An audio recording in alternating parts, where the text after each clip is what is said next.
So we're talking about boobs today. What's up, vlog channel? If you guys are new here and this is the first video you've ever seen me do on this topic, I got breast augmentation surgery 4 years ago, and I posted all of these videos where I talk about the surgery before, after, 1 year post-op, everything. I talk about the price, the journey, the pain, everything is in all these other videos, and I will link them down below. But now we're 4 years later, and I have been seriously considering having them removed, which is something that terrifies me. Just a little bit of a recap so you don't have to go watch the other videos. I wanted breast augmentation surgery ever since I was 17 and 18 years old. I had so many consultations. I had consultations in New York, in Arkansas, and then ultimately I got my surgery done in Chicago, where I found a really good plastic surgeon who I felt comfortable with and I trusted. I always had this fear of surgery because that's the most terrifying word ever. I was always afraid to get it done, but I always wanted to get it done, and most of my life, I just never had like the balls to do it, I guess, or even the money to do it, but I had saved the money. And my ex also pushed me to get it done. He paid half of the surgery. It cost a little over $8,000. And my ex said, if you go through with the surgery, I know it's a big insecurity for you, I will pay for half. That was the push that kind of pushed me to get it done, because I'm like, just do it. You're okay. You're going to be safe. The surgeon's really good. The whole staff is amazing. This is the time to do it. And I was very happy with them. I'm still very happy with the way that they look, the way that they feel. It perfectly matches my body. Most people can't tell that they're fake. But before surgery, I had 2 backs, okay? I had very little breast tissue, like just enough breast tissue to be able to have the surgery, okay? It was always an insecurity. I couldn't wear certain things. I felt like a boy. Like I just did not feel feminine, and I wanted that to change. So I'm very happy with the way that they look and feel 4 years out. I love them. Like I said, the surgeon did an incredible job. They completely match my frame, and they're literally perfect, almost too perfect. So that's, the look of them, the way that they look, the way that they feel physically, the way that I look physically is not the reason why I'm thinking about getting them taken out. My health is the reason why I'm thinking about taking them out, my long-term health. Breast augmentation illness is a real thing. It's something that I knew going into it that was a risk, that could happen. There was 2 things that I was concerned about when it came to having the surgery. It was capsular contracture. That is where the implant is put in, and instead of it sitting like this, I don't know, what am I trying to do? Instead of it being like perfect like a dome, it flips, it contracts, goes the other way, right? And capsular contracture is very hard to correct. You could keep getting surgeries over and over and over again that you have to pay for, and you might maybe have an implant that is properly in your body. It's just, basically it's just your body rejects the implant and it like flips up, and it's awful. And there's really nothing that doctors can do about that besides try to remove all of the tissue, the scarring tissue that's going to happen and all of that. And again, I'm not a doctor. This is just what I'm piecing together. So capsular contracture was a huge fear of mine. Then breast implant illness was also a huge fear. That is where a bunch of these things are happening to you, and doctors are telling you there's nothing wrong and they can't figure it out and you're crazy. You know how they do us women. Let me look up all of the symptoms with breast implant illness so I'm not getting it wrong here, because I don't want to misspeak. It is crazy. And then I'll tell you the symptoms that I am having. Oh, and most doctors don't recognize this to be a real thing. So that's fun. Cognitive changes like brain fog, memory problems, or difficulty concentrating. Now I have ADHD, so I already have that. Chronic fatigue, joint pain or stiffness, muscle pain and weakness, rash, dry mouth, dry eyes, abnormal skin sensations like tingling, prickling, or numbness, anxiety, depression, and mood changes, bloating, irritable bowel, or other gastro problems, poor sleep and insomnia, hair loss, weight changes, headache, chronic infection, illness, autoimmune disease, inflammation, and cardiac symptoms. And keep in mind, so many people that get their boobs done, they struggle with their health for years after, and it might not even start for years after you get the surgery. So that's kind of where I'm at right now. I'm 4 years out, and there are things that I'm noticing that are just not right. Like it's just not normal for me. And just to back up a little bit here before I tell you my symptoms, I was an addict for a long time. I know a lot of you guys know that. I was an addict for almost 10 years.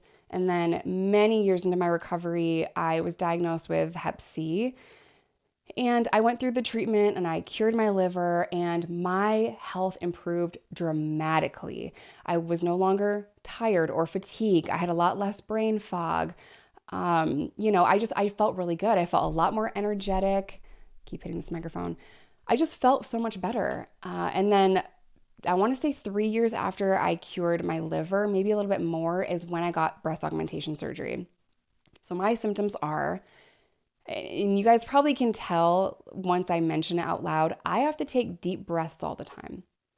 And it's not just because I'm talking to you guys. I'm sitting here just talking, and I'm always out of breath. I'm constantly having to take like big, deep breaths, and that sucks, And, for a while I'm like, oh, I'm just out of shape.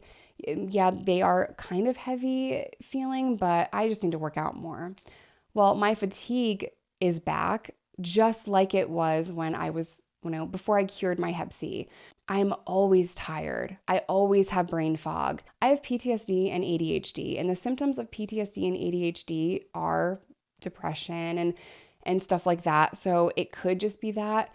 But my body is kind of hurting all the time. My back is always hurting. I'm always very tense. I'm constantly having to take these big, deep breaths. I can never catch my breath. Just the pain and the fatigue and shortness of breath is like, my back is on fire right now. And I've been telling myself for a while, like, oh, I'm 35. This is just like the normal signs of getting older, is that if you sleep kind of weird, kind of wonky, then your back is going to hurt, right? My back is always hurting. I am always in pain, and it's just the craziest thing. That's with all of the back tools that I have and getting massages and doing all the things. I use Bengay all the time. My back never hurt like this. I was never in this much pain on a daily basis. So that is crazy. I've never been this fatigued. But that was before I cured my liver. So I know that my liver has nothing to do with this, And then the constant shortness of breath. Those are my symptoms. And, I'm kind of nervous to continue to have a foreign object in my body if it's going to worsen my health and shorten my lifespan.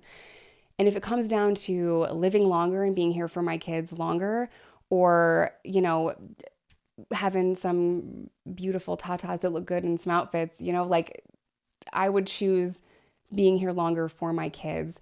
The self-confidence, I have to work on that. That is a me thing. I can't buy that. I have to work on loving myself and all of that, with or without fake boobs.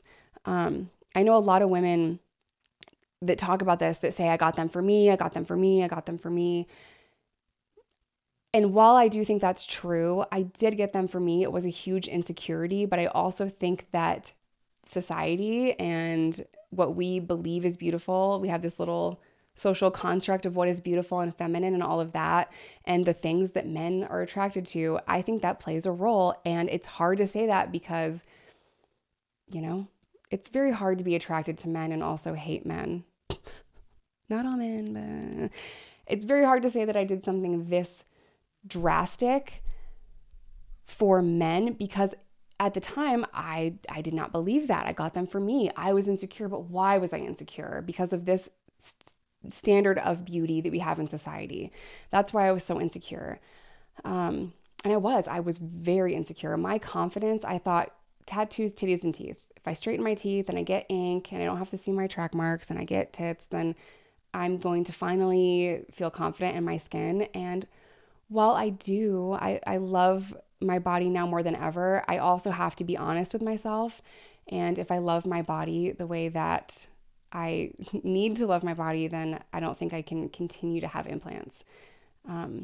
Because I do think that it is causing issues with my physical health that I don't even want to admit to myself. I don't even like saying it out loud, but I have to be honest with myself. And I think I have a responsibility as a content creator in here to tell you guys, like, look, dude, 4 years ago when I got the surgery, I was happy as shit. It was great. I felt confident, felt amazing. And now 4 years later, I kind of feel like shit. And there's really no explanation of it. I eat very good. I don't eat a lot of junk.